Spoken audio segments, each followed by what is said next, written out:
throw it. Let's throw it down to Shox on the interview desk. Catch.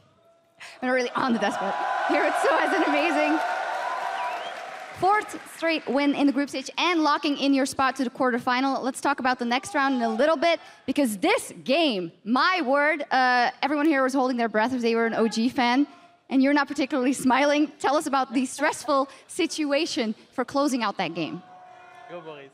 Outcomes were pretty even. For a long time, they had a lot of pressure on us. They could do a lot of things. Method engage, we had to look out for a lot of things that they could do, and we're basically stuck doing like single things like shooting the Copma and hope that he can hit turrets. So it took forever to finish that game, and especially in this heat, like with a lot of people in front of you, 15-minute game is exhausting. Yeah. So as. Well, you pretty much said everything. We had a team comp that was.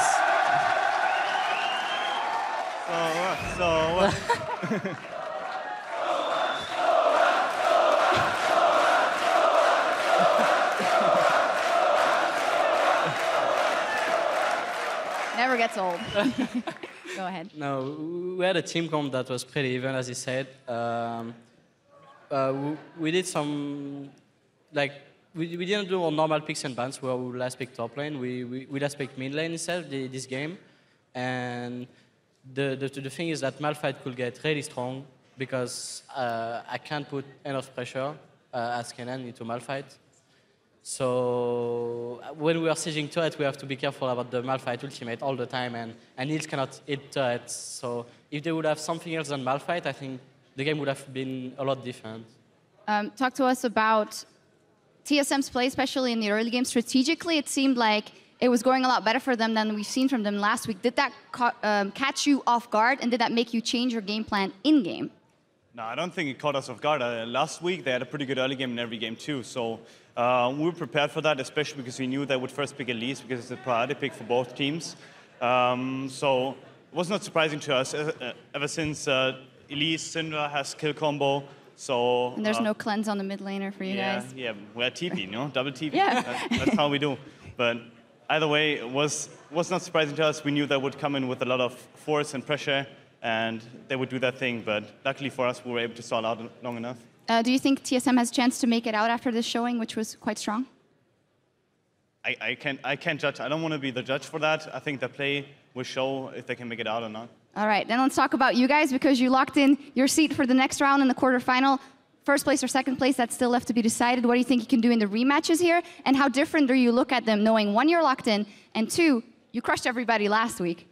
Well, I think second games are overall more difficult than the first ones because opponents don't really know you. So it's easier to play the first game since you have this kind of advantage. Like every team have this advantage, but I feel like it's more of an advantage for us since we have a lot of picks. But yeah, the second game against KT and LGD is definitely going to be more difficult than last week. Going to be some good games. Anything left to add, Maurice?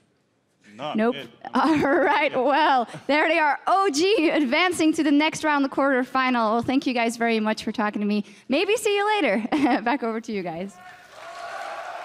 Thank you, Shox. Longest game of the World Championship so far. Origen moving to 4-0, securing their quarterfinal spot, and a very tough loss for TSM on the other side of the rift. I want to take it all the way back to Champion Select because we here on the desk, watching it play out, said TSM is set up. This is a very good draft for them. Yeah, they finally got a comp that they had definitive ways to pull the trigger, make decisive plays, and be able to target the part of the map that they needed to, which was mid lane. When you have a Malphite, the Elise, as well as the Syndra, that should be an area, especially when you know Origen's going to run double TP, that you can repetitively visit and pick on. And they got it right at the very start of the game, and then just never went back there. It's just such a big question mark to me because they got the flash on the Orianna. And like if a person dies in mid lane, dies on the gank, burns flash, then you kind of just push in the wave slow pushes towards you after you come back, and you just pressure that lane all the time. But then the action just cooled down. For so long, nothing happened. They had the magic resistance on everyone, which is so good and cost efficient against the composition that Origen was running. And throughout the game, they were just doing nothing.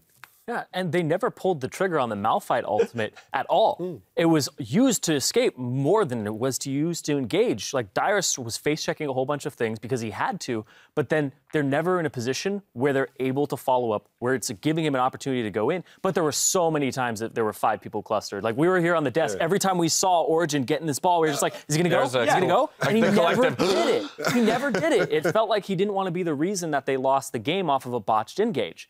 But if you're picking that type of champion like that, you were saying, pick Rumble.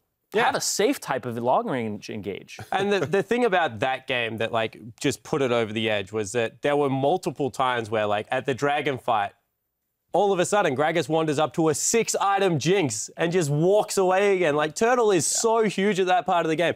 No Shockwave, no Cannon ultimate there at all. The AD carry was dead. Just turn around and start shooting people, Turtle. Like, you're supposed to be known for, like, being the silly, aggressive person at times on that team. And no one on that team wanted to make the proactive move. It looked like no one wanted to be responsible for that loss. To be fair, we have to give credit to Origen because they had faith in playing the same type of strategy, going for this late-game composition that relied on the double void stuff. Kog'Maw very strong in the late game as well, and just played out the macro game very, very well. Like, first I kind of questioned the draft, but it is just so good against TSM that is very just reactive in their play.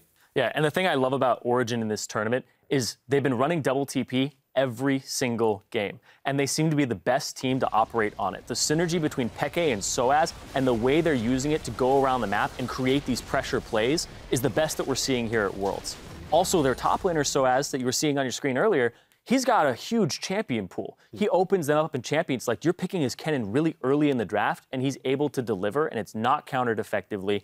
And I think that the way that they're playing these out just is showing that Origen definitely deserved that quarterfinal spot off this strategy. Well, the thing that Origen is doing is playing the map. They don't care who they're playing against right now, which makes it frustrating for TSM because they could have pulled the trigger. But you do have to give credit that regardless of who Origen are running against, they have a very deliberate way of baiting out those Barons, baiting out the Dragons, and getting the turret pressure. I was going to say, it's so good. Most important to me is the fact that they understand their win conditions and their composition. They played to them entirely. They knew all they had to do was stall out and play around the global objectives properly. They did that from the beginning with the Dragons. Well, things are just getting warmed up here in Paris. After this quick break, we'll kick off Game 2 featuring KT Rolster versus LGD. Stay with us.